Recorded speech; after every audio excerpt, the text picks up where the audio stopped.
The voice of sharing. Durian ASEAN. Hi, good morning. This is Arlene, and you are listening to Durian ASEAN, the voice of discovery and sharing.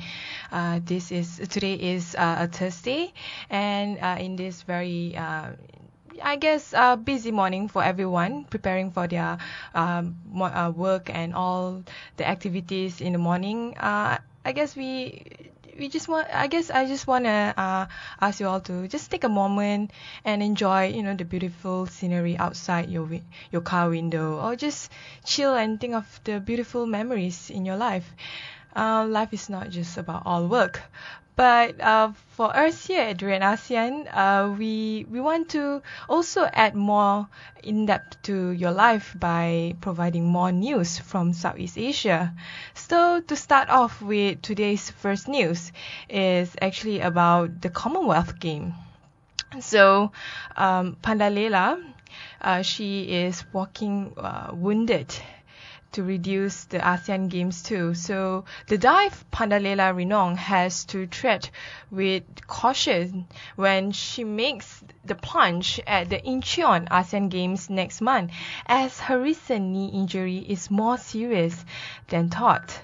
Amateur Swimming Union Malaysia ASUM Secretary Edwin Chong revealed Pandalela almost tore a ligament when she sprained her left knee while training in Guangzhou last month, just before the World Cup in Shanghai and the Glasgow Commonwealth Games.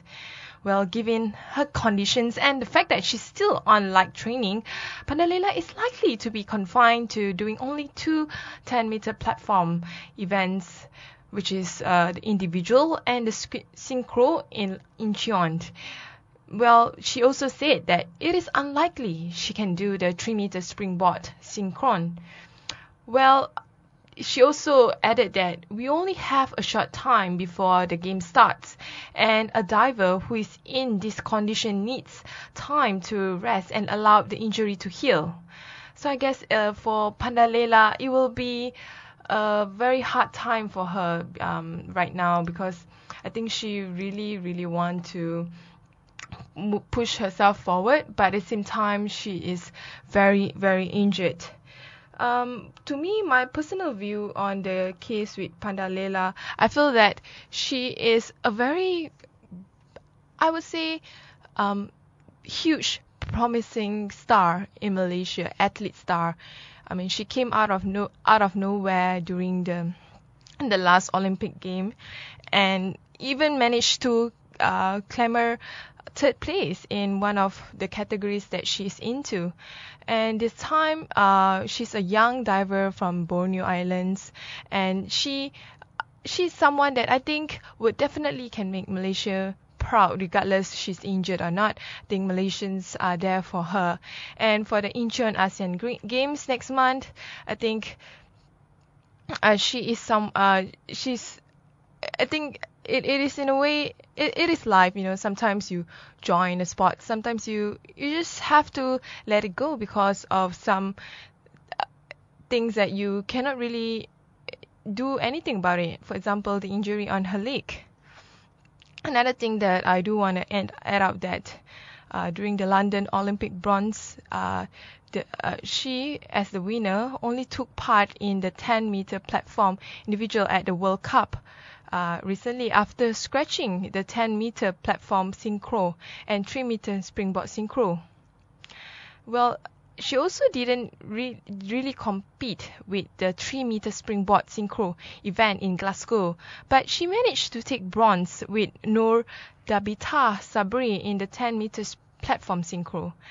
The 20-year-old failed in her bid to retain her 10-meter platform individual title after missing her fifth and final dive to allow Canada's Megar Bayfato to come up on top. So there you go, I guess, for Malaysia's promising star. But at the same time, I just want to mention that for the Asian game, the diving squad will comprise of 3 men, which everyone know: Oi Ziliang, Ahmad Asham, Amshar and Chiu Yiwei, and also 6 women divers, Pandalela, of course, Munyi Dabita, Chong Jun-hoon, Wendy Ng Yan Yi, and Lo Jia Yi. Malaysia will also have representation in swimming and in the duet discipline in the synchronized swimming in Incheon, but Edwin added that the final decision lies at the Olympic Council in Malaysia. Well, at the last Asian Games, Malaysia finished at the second best country behind China in the diving competition with 5 silver and 4 bronzes. As you all know, China is one of the best when it comes to diving competition. In fact, during the Olympics, I think they garnered, if not the majority, gold medals during major events as well. Moving on to our next news is about Indonesia. So Indonesia is in a very interesting period, and of course yesterday we discussed about Indonesia's transition from dictatorship to democracy. It wasn't a smooth journey. As we all know, Indonesia has always been under a dictatorial government, whether it's under Sukarno or Suharto. But after the fall of Suharto, Indonesia made a strong commitment towards transition towards democracy, and it didn't really, it wasn't a short while. In fact, it took a few presidents until Prabowo that I think Indonesia is very much in the state where they are very confident about their own country to move forward to a state where they don't need to be fear of transiting back towards dictatorship.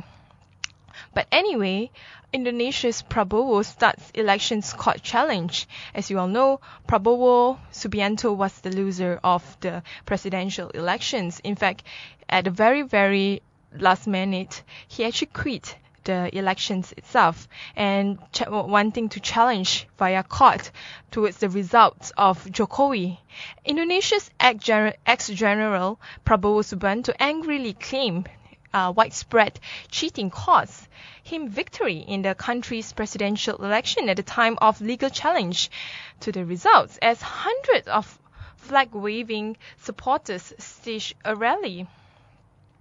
Regarding about him and his team, they have filed a lengthy complaint against the election commission with the Constitution Court in the capital Jakarta, which rule on pool disputes. They claim that the true winner of the elections, that fraud occurred at 10 of thousands of poll stations, and that election officials failed to order a recount in numerous places where they should have. While the challenge is widely expected to fail, it has nevertheless dragged out the lengthy elections process for a few more weeks.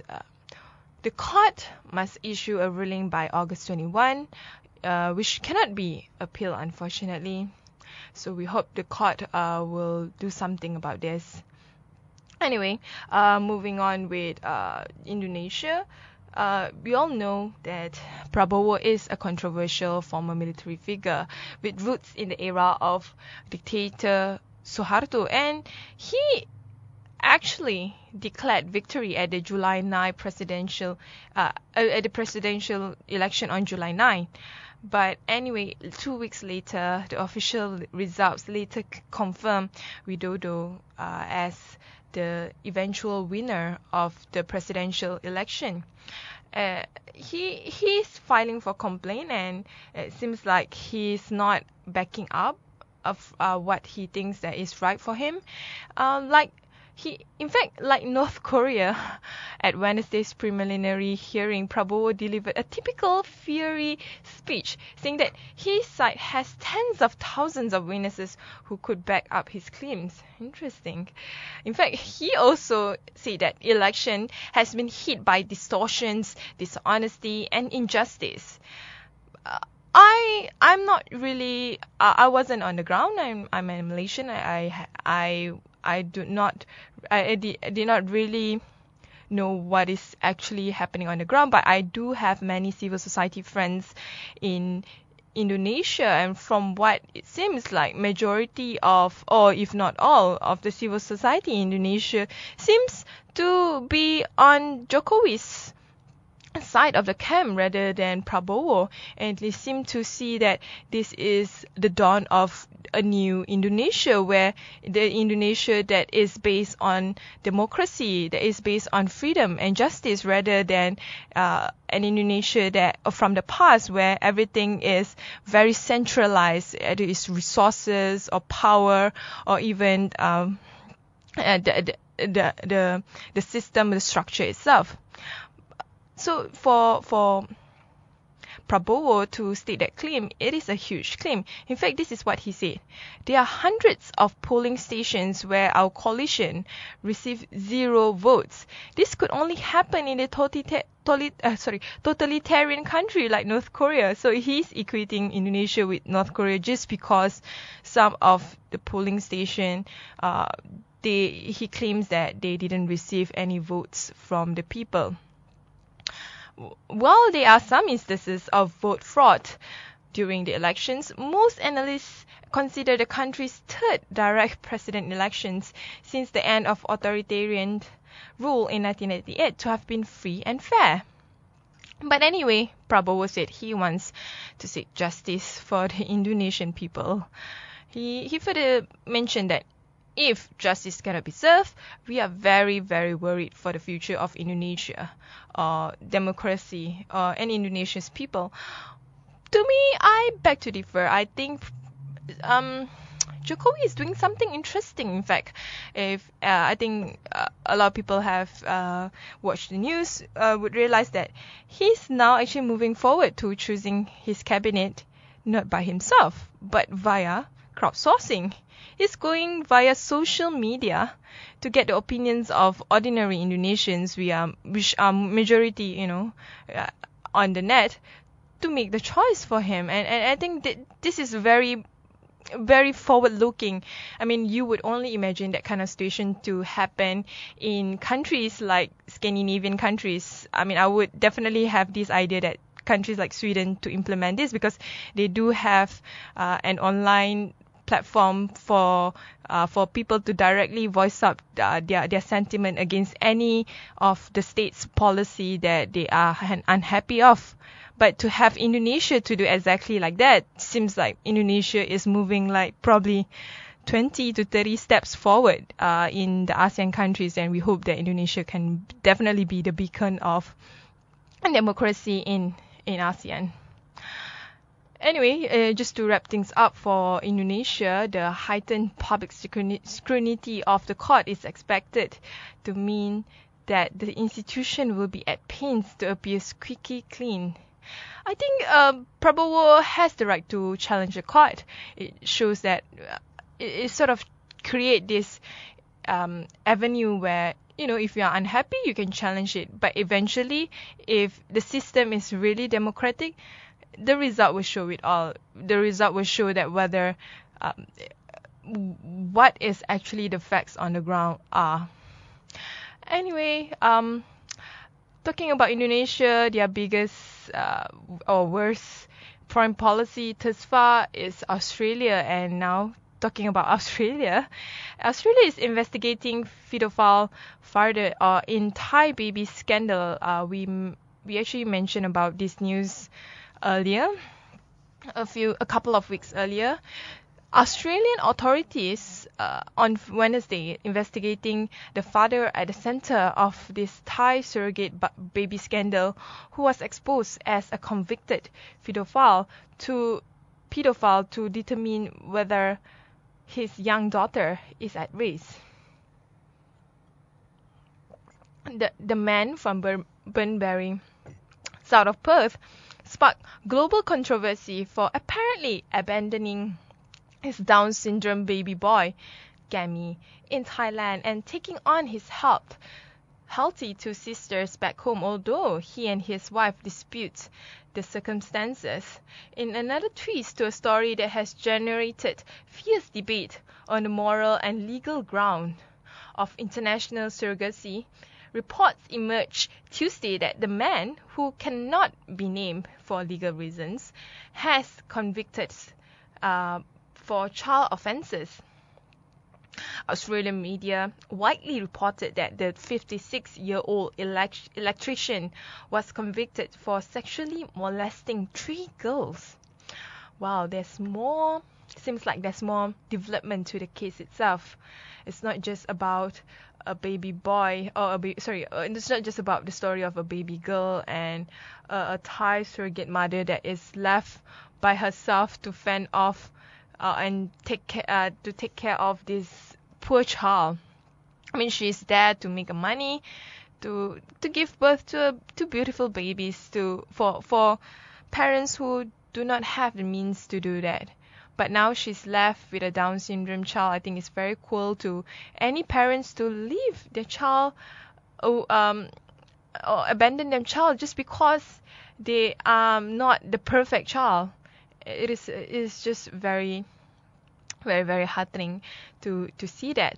And in the start now, while I'm looking at this, is a photo of the Thai mother, which her name is Pataramon Chanbua, posting together with the photo of her baby, which is Gami, which she was born with Down syndrome at the Sirachia district in Thailand's Chonburi province.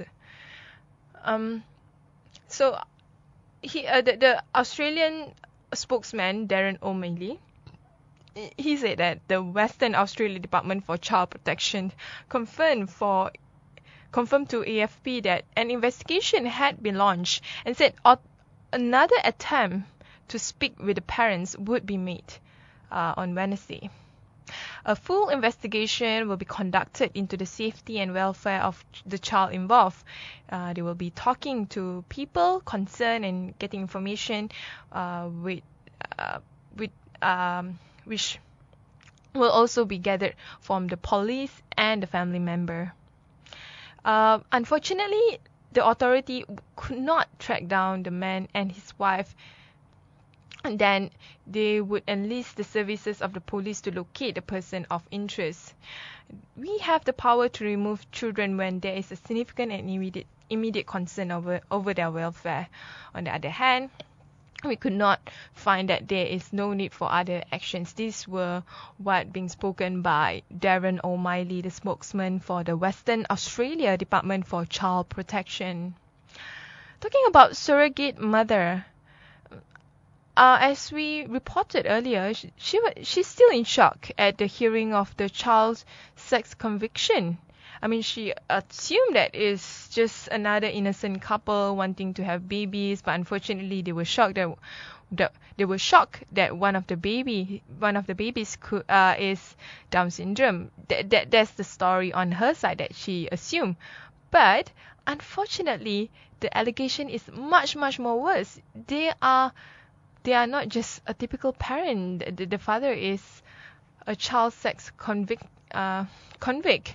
And this add a much larger layer to the whole story and to how the ethics of surrogacy should be sort of laid out, maybe create some sort of code of conduct or something.